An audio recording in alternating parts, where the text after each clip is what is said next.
US Physics Olympiad, year 2020, USAPHO. Final round. Problem B2. Mirror, mirror on the wall. Consider a square room with a side length L. The bottom wall of the room is a perfect mirror. Remember that the phase of light reflected by a mirror changes by 180 degrees. A perfect monochromatic point source with the wavelength lambda is placed a distance d above the center of the mirror, where lambda much less than d, much less than L. Question A. On the right wall, an interference pattern emerges. What is the distance y between the bottom corner and the closest bright fringe above it?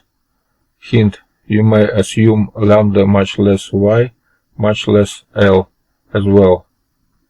Question B. You plan on running an experiment to determine lambda in a room with the L equal 40 meters, and you know that lambda is between 550 and 750 nanometers. You will measure d and y10, the distance of the 10th fringe from the corner, with the same ruler, with the markings of 1 millimeters.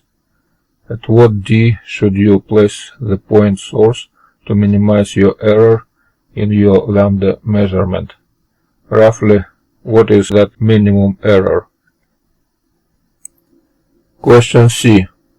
Now suppose we place a transparent hemispherical shell of thickness S and the index of refraction n over the source such that all light from the source that directly strikes the right wall passes through the shell, and all light from the source that strikes the mirror first does not pass through the shell.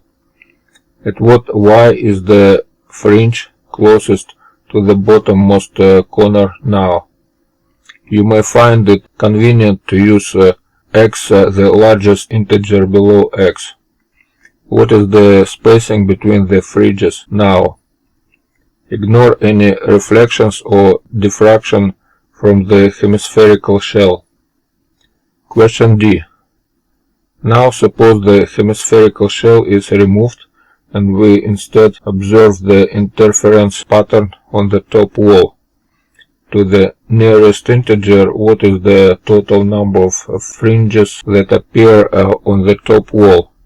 You may assume that d much less than L.